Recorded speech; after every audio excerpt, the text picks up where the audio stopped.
کا معاملہ کیا ہے؟ نماز ہو رہی ہے، جماعت چھوڑیں گے، نماز نہیں پڑھیں گے اور کہیں گے حسین زندہ باد۔ آپ جب جھوٹ بولیں گے تو یزیدیت زندہ باد ہوگی۔ آپ جب اپنے بھائی کا حق ماریں گے تو یزیدیت پنپے گی۔ آپ جب نماز چھوڑیں گے تو بے دینی کا رواج ہوگا۔ آپ جب غیبت کریں گے تو بے دینی کا رواج ہوگا۔ آپ نمازی بن جائیں، حاجی بن جائیں، غازی بن جائیں، رسول اللہ کے دین کو اپنے وجود میں نافذ کر لیں، زبان بولے نہ بولے، جسم کا ہر حصہ حسین زندہ کا نعرہ لگاتا ہے۔ سبحان اللہ، سبحان اللہ۔ جہاں تک جو جتنا کر سکتا ہے وہاں سے یزیدیت کو اکھاڑے، حسینیت کو پنپائے، اللہ تعالیٰ اسے غلام حسین بنا کے قیامت میں۔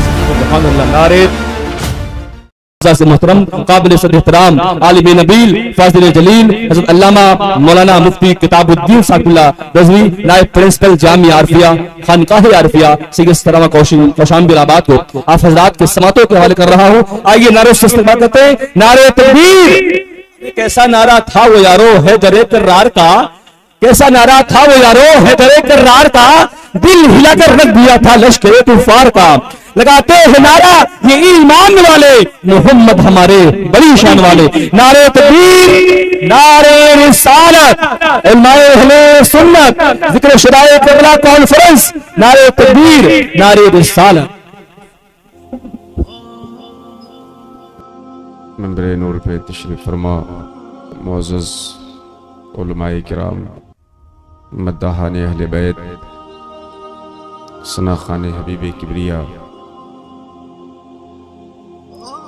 ذکر شہدائے کربلا کی بابرکت مجلس میں شرکت کی سعادت حاصل کرنے والے عزیز بچوں، نوجوان ساتھیوں، بزرگوں، پردہ نشین خواتین اسلام، ماں اور بہنوں، السلام علیکم ورحمۃ اللہ وبرکاتہ۔ الحمدللہ الحمدللہ الذی بیدہ تصریف الاحوال وتخفیف الاسقال، والصلاة والسلام على سید الہادین الی محاسن الافعال، وعلى آلہ واصحابہ المضارعین لہ فی الصفات والاعمال، اما بعد فاعوذ باللہ من الشیطان الرجیم، بسم اللہ الرحمن الرحیم، قل لا اسألکم علیہ اجرا الا المودۃ فی القربى، صدق اللہ العلی العظیم، وبلغنا رسوله النبي الأمين الكريم،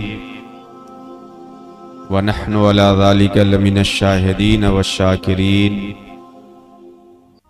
والحمد لله رب العالمين۔ سب سے پہلے ہم اور آپ انتہائی خلوص و محبت اور عقیدت و احترام کے ساتھ نبی اور آل نبی کی مقدس بارگاہ میں درود پاک پیش کر لیں۔ اللہم صلی علی سیدنا شفیعنا حبیبنا مولانا محمد وعلى آل سیدنا و مولانا محمد بارک وسلم، صلاة تبقى وتدوم بدوام الملک الحی القیوم۔ احتمال آنے کا ہے پھر سے یزیدیت کا دور، احتمال آنے کا ہے پھر سے یزیدیت کا دور، پھر جہان نو کو ہے تیری ضرورت اے حسین، پھر جہان نو کو ہے تیری ضرورت اے حسین۔ سبحان اللہ۔ ملت اسلام کو ملتا ہے ایک درس حیات، ملت اسلام کو ملتا ہے ایک درس حیات، کیسے بھولے ہم تیرا یوم شہادت اے حسین، کیسے بھولے ہم تیرا یوم شہادت اے حسین۔ حال میرا کچھ بھی ہو میرا عقیدہ ہے یہی، حال اپنا کچھ بھی ہو ہم سب کا عقیدہ ہے یہی، بخشوائے گی ہمیں تیری محبت ہے حسین، سبحان اللہ۔ بخشوائے گی ہمیں تیری محبت ہے حسین۔ حصول برکت کے لیے نبی اور آل نبی کی بارگاہ میں ایک بار اور جی لگا کر درود پاک پیش کریں۔ اللہم صلی علی سیدنا شفیعنا حبیبنا مولانا محمد وعلی آل سیدنا و مولانا محمد بارک وسلم، صلاة تبقى وتدوم بدوام الملک الحی القیوم۔ آغاز جلسہ سے لے کے اب تک مختلف شعرائے کرام سے نعت و منقبت کی اشعار سن چکے ہیں، اور اعلان ہوا جیسا کہ آپ سب لوگ جانتے ہیں، کچھ دیر کی تقریر کے بعد پھر یہ سلسلہ اور اس سلسلے کی ایک عظیم کڑی محب گرامی شاعر اسلام علی جناب شکیل عارفی صاحب پہ ختم ہوگی، اور آپ ان سے بھرپور نعت و منقبت کی اشعار اور اہل بیت اطہار کی شان میں منقبت سنیں گے۔ سب سے پہلے میں دعا کرتا ہوں اللہ رب العزت کی بارگاہ میں ان لوگوں کے لیے جنہوں نے یاد حسین کے عنوان سے اس مجلس کا انتظام کر کے ہمیں اور آپ کو سننے اور سنانے کا موقع فراہم کیا۔ اللہ سبحانہ و تعالی اس مجلس کا صدقہ ان لوگوں کو بھرپور عطا فرمائے جنہوں نے کسی بھی طرح سے اس کے انتظام میں حصہ لیا ہے، اور اس مجلس میں حاضری کو بہانہ بنا کر اللہ تعالی ہم سب کے گناہوں کی مغفرت فرمائے، آمین۔ ہم سب کے ماں باپ کے گناہوں کی بخشش فرمائے، علماء کرام، ائمہ اعظام، مداحان رسول اور اللہ کے بہت سارے نیک بندے اس بہانے یہاں آئے ہیں، اللہ ان سب کے بہانے اور ذکر شہداء کے بہانے یہاں کی قبرستان میں مدفون تمام مسلمانوں کو برزخی زندگی کے عذاب اور پریشانی سے نجات عطا فرمائے، آمین آمین یا رب العالمین، بجائے حبیب کا سید المرسلین علیہ وعلی آلہ افضل الصلاۃ و اکمل التسلیم۔ میں نے نہایت ہی مشہور و معروف آیت کریمہ آپ کے سامنے تلاوت کرنے کی سعادت حاصل کی ہے۔ اللہ سبحانہ و تعالی کا ارشاد ہے، اللہ فرماتا ہے اپنے حبیب سے کہ مصطفیٰ قل، آپ کہہ دیجئے، کیا کہہ دیجئے؟ لا اسألکم علیہ اجرا، اے لوگو میں نے تمہارے بیچ اسلام کی جو تبلیغ کی ہے اور اس کے بدلے جن مشقتوں کو میں نے اٹھایا برداشت کیا ہے، جن پریشانیوں کو میں نے قبول کیا ہے، جو دقتیں مجھے آئی ہیں، اس کے بدلے تم سے کسی چیز کا مطالبہ نہیں کرتا، صرف اس بات کا کہ تم قرابت داروں سے مودت و محبت رکھو، نبی سے تعلق رکھنے والوں سے، نبی کے گھر کے لوگوں سے، نبی کے قریبی لوگوں سے تم محبت، عقیدت اور مودت کا معاملہ برتو۔ بہت واضح پیغام ہے اس آیت کریمہ میں اللہ رب العزت کا اپنے بندوں کو، اور سرکار اللہ کے حکم سے کہتے ہیں کہ میں نے جو اسلام کی تبلیغ تمہارے بیچ کی ہے، اس اسلام کے بدلے مجھے تم سے کچھ نہیں چاہیے، صرف اہل بیت کی، قرابت داروں کی مودت اور محبت چاہیے۔ سبحان اللہ، بے شک۔ آج ہم لوگ اہل بیت کی محبت میں جمع ہیں، شہدائے کربلا کی یاد میں حاضر ہیں، پنجتن پاک کی بارگاہ میں خراج عقیدت پیش کرنے کے لیے جمع ہیں۔ قرآن میں اللہ کے رسول کو یہ حکم دیا گیا کہ آپ کہیے کہ میں اس اسلام کی تبلیغ میں جو مشقت ہوئی اس کے بدلے تم سے کسی چیز کا مطالبہ نہیں کرتا، صرف مودت اور محبت کا مطالبہ کرتا ہوں، قرابت داروں سے، اہل بیت سے۔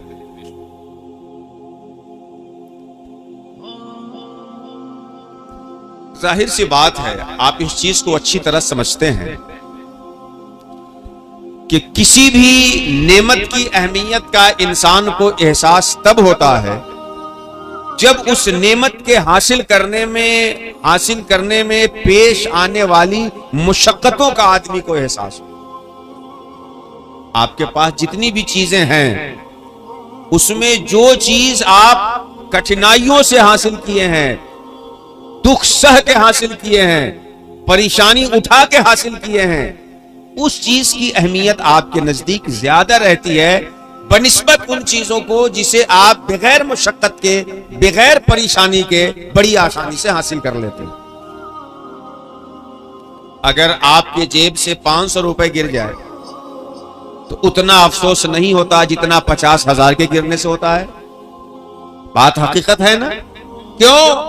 اس لیے کہ 500 کے مقابلے میں 50,000 کو حاصل کرنے میں جو مشقت ہوتی ہے وہ کہیں زیادہ ہے، تو اس کے غائب ہونے سے جو تکلیف ہوگی وہ لامحالہ کہیں زیادہ ہوگی۔ آدمی کے پاس جو نعمت ہے اس نعمت کی اہمیت کا اسے جتنا احساس ہوگا وہ اس کی قدر کرے گا، اس کی عزت کرے گا، اس کی حفاظت کرے گا۔ آپ کے پاس بڑی نعمتیں ہیں، اللہ نے آپ کو بڑی نعمتوں سے نوازا ہے۔ آپ کا ہاتھ آپ کے لیے ایک عظیم نعمت ہے، آپ کا پاؤں آپ کے لیے ایک عظیم نعمت ہے، ہماری زبان ہمارے لیے ایک عظیم نعمت ہے، ہماری آنکھ ہمارے لیے ایک عظیم نعمت ہے، ہمارا گھر اللہ کی طرف سے ایک عظیم نعمت ہے، ہماری گاڑی اللہ کی جانب سے ایک عظیم نعمت ہے، ہمارا کپڑا، مکان، دکان، شوکت، عزت، شربت، لوگوں کے بیچ ہماری تعظیم کا جذبہ، یہ سب اللہ رب العزت کی ایک عظیم نعمت ہے۔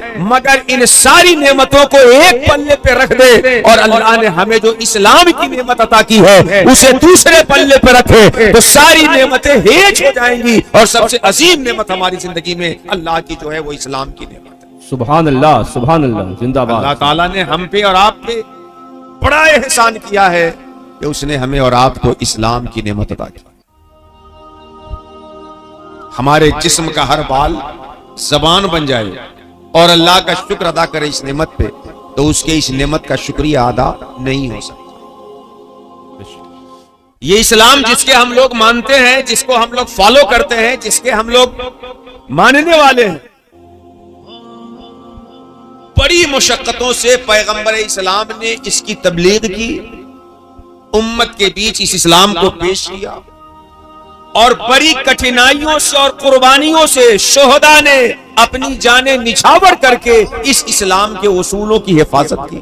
سبحان اللہ۔ اور اولیاء کرام وہ طبقہ ہے اسلام میں جنہوں نے گھر گھر جا کر کے اس اسلام کے لوگوں کو دلوں میں پہنچایا اور اس اسلام کی تبلیغ کی۔ تو نبی اسلام لانے والے، شہداء جن کی یاد میں ہم بیٹھے ہیں، وہ اس اسلام کو بچانے والے، اور اولیاء اس اسلام کو گھر گھر لے جا کر کے لوگوں تک پہنچانے والے۔ ہم اسلام لانے والے نبی کا بھی احسان مانتے ہیں، سب سے بڑا احسان ان کا، اور عید میلاد النبی میں میلاد کی محفل سجا کر ان کا احسان ادا کرتے ہیں، شکریہ ادا کرتے ہیں۔ اور شہداء جنہوں نے اپنی جانوں کی قربانی دی اور اس اسلام کی حفاظت کی، ہم پہ ان کا بھی بڑا احسان ہے۔ ہم شہادت کا بیان کر کے شہادت کی مجلس سجا کر شہداء اسلام کو خراج عقیدت پیش کرتے ہیں اور ان کا شکریہ ادا کرتے ہیں۔ سبحان اللہ، سبحان اللہ۔ اور عرس کی تقریبات سجا کر، عرس، چادر اور نظر و نیاز کے محافل منعقد کر کے اولیاء کو خراج عقیدت پیش کرتے ہیں کہ ان کا بھی ہم پہ بڑا احسان ہوا کہ انہوں نے ہمارے دلوں میں اسلام کی حقیقت اتاری اور گھر گھر پہنچ کر کے اسلام کی تبلیغ کی۔ سبحان اللہ، سبحان اللہ۔ اسلام لانے والے، بچانے والے، پھیلانے والے، ان سب کا احسان مانتے ہیں اور الگ الگ مواقع پہ سب کا شکریہ ادا کرتے ہیں۔ سبحان اللہ۔ یہ اسلام جو ہمارے اور آپ کے بیچ ہے، بڑی مشقتوں کے بعد ہم تک آیا۔ نبی کریم نے کتنی مشقتوں سے اس کی تبلیغ کی، شہداء نے کتنی کٹھنائیوں سے اس کی حفاظت کی، اور اولیاء نے کتنی مشقتوں سے اس کی تبلیغ کی۔ یہ تینوں ایک مستقل موضوع ہے۔ یہاں ہم شہادت اور شہداء کے حوالے سے گفتگو کرتے ہیں، مگر تھوڑی سی تنبیہ کے طور پر آپ ایک نقشہ سامنے رکھیں۔ ابھی شاعر مجھ سے پہلے جو پڑھ رہے تھے، انہوں نے طائف میں اور سرکار دو عالم صلی اللہ علیہ وسلم کے ساتھ جو ہوا اس کا نقشہ کھینچا۔ اللہ کے رسول صلی اللہ تعالی علیہ وسلم نے جب نبوت کا اعلان فرمایا تو آپ کے گھر کے لوگ، قبیلے اور خاندان کے لوگ دشمن ہو گئے آپ کو۔ اتنی دشمنی ہو گئی کہ مکہ چھوڑنا پڑا آپ کو، ہجرت کر کے مدینہ منورہ گئے۔ وہاں جانے کے بعد بھی مکہ کے لوگوں نے مدینہ سکون سے رہنا گوارا نہ کیا اور وہاں جا کر کے چڑھائی کرتے، حملے کرتے۔ نبی کریم صلی اللہ تعالی علیہ وسلم کو سجدے کی حالت میں اونٹ کی غلاظت ڈالتے، راستے سے گزرنے میں پریشان کرتے۔ کتنی مشقتیں اللہ کے رسول برداشت کرتے ہیں اور اس اسلام کی تبلیغ کرتے ہیں۔ اللہ کے رسول کو جو تبلیغ کی ذمہ داری ملی تھی، اس میں اللہ کے رسول کتنے اپنے موقف پہ قائم رہنے والے ہیں، آپ اس سے اندازہ لگائیے۔ ایک مرتبہ کفار مکہ نے میٹنگ کی کہ آخر محمد ابن عبداللہ صلی اللہ تعالی علیہ وسلم ہمارے باپ دادا کے بتوں کو برا بھلا کیوں کہتے ہیں؟ وہ ایک نیا دین کیوں پھیلانا چاہتے ہیں؟ کیا وہ سرداری چاہتے ہیں؟ کیا وہ کسی اچھے گھر میں شادی چاہتے ہیں؟ کیا وہ دولت چاہتے ہیں؟ انہیں اگر چاہیے تو ہم دولت جمع کر دیتے ہیں ان کے قدموں میں، سردار بنا لیتے ہیں اپنے قبیلے کا، شادی اچھے گھر میں کہیں مقصد ہو تو ہم کرا دیتے ہیں، لیکن ہمارے باپ دادا کے بتوں کے خلاف نہ بولیں، نیا دین نہ پھیلائیں۔ یہ الزام تھا۔ کفار مکہ کا وقت سرکار کی خدمت میں آ کے جب یہ فارمولہ پیش کیا تو نبی کریم نے صاف کہہ دیا، میرے ایک ہاتھ میں سورج اور دوسرے میں چاند لا کر کے رکھو، اور اس کے بعد بھی کہو کہ جو کام آپ کو ملا ہے اس سے پیچھے ہٹ جائیے، تو میں اپنی ذمہ داری سے بال برابر پیچھے ہٹنے والا نہیں ہوں۔ تو نبی کریم صلی اللہ علیہ وسلم کو اس اسلام کی تبلیغ کا حکم ملا، اور نبی ساری مشقتوں کو برداشت کر کے اس اسلام کو امت کے بیچ پھیلاتے ہیں، تبلیغ کرتے ہیں۔ اور نبی کریم صلی اللہ علیہ وسلم جس اسلام کی تبلیغ کر کے امت کے بیچ سے گئے تھے، جب اس اسلام کے چہرے کو مسخ کرنے کی کوشش کی گئی، جب اس اسلام کو بدلنے کی کوشش کی گئی، اس میں منمانی شامل کرنے کی کوشش کی گئی، وجہ یہ ہے کہ جب امیر فاسق ہوگا، حکمراں بے نمازی ہوگا، قائد، امیر، نگراں، لیڈر، رہنما یہ دین کے خلاف عمل کرنے والا ہوگا، تو الناس علی دین ملوکہم، لوگ اپنے بادشاہ کے اور اپنے ملوک کے دین پہ ہوتے ہیں۔ تو جب بادشاہی ایسا ہوگا تو لوگوں کے بیچ کا مذہب بھی ویسا ہی پھیلے گا۔ بادشاہ کا اسلام ایسا ہو جس میں نماز ضروری نہ ہو تو رعایا تو سمجھے گی ہی کہ نماز اسلام میں ضروری شاید نہیں ہے۔ جب بادشاہ کا اسلام ایسا ہو جس میں شراب پیا جا رہا ہو تب تو رعایا تو خود دھوکا ہوگا ہی کہ شاید شراب پینے کی چھوٹ ہے کیا۔ اس لیے جب ایسا شخص امیر المومنین بننا چاہا اور وہ اس منصب پہ آنا چاہا تو امام عالی مقام نے اپنی رگوں کا آخری قطرہ بہانا گوارا کیا ہے، اور اپنے بچے کو بھی شہید کرنا گوارا کیا ہے، مگر جو اس منصب کے لائق نہیں تھا اس کو اس منصب پہ بیٹھانا اور اس کے ہاتھ پہ ہاتھ رکھ کے بیعت کرنا گوارا نہیں کیا۔ تو وہ اسلام جسے اللہ کے رسول دے کے گئے، شہداء نے اس اسلام کی حفاظت کی، اولیاء نے وہ اسلام لوگوں کے دلوں تک اور گھروں تک پہنچایا۔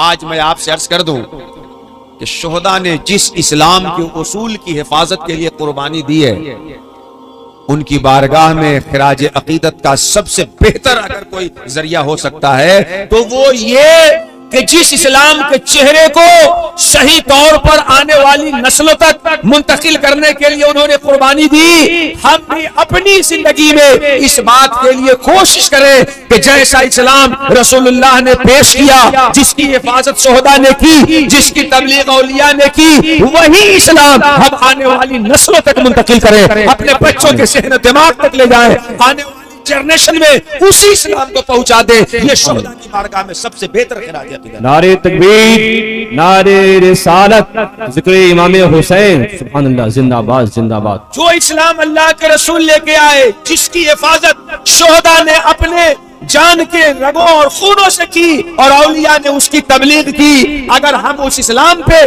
قائم رہتے ہوئے آنے والی نسلوں میں منتقل کر دیتے ہیں تو اولیاء کی بارگاہ میں خراج عقیدت، شہداء کی بارگاہ میں خراج عقیدت اور رسول اللہ کے لیے احسان شناسی کا جذبہ عطا ہوتا چلا جائے گا۔ سبحان اللہ، سبحان اللہ، سبحان اصل اللہ۔ چیز یہ ہے کہ اللہ کے رسول کا جو لایا ہوا اسلام ہے اس پہ خود بھی قائم رہیں اور اپنی نسلوں کو اس پہ لانے کی کوشش کریں۔ یہ اصل پوائنٹ۔ کربلا سے اگر آپ نے یہ سیکھ لیا تو کربلا کا مقصد آپ نے حاصل کیا۔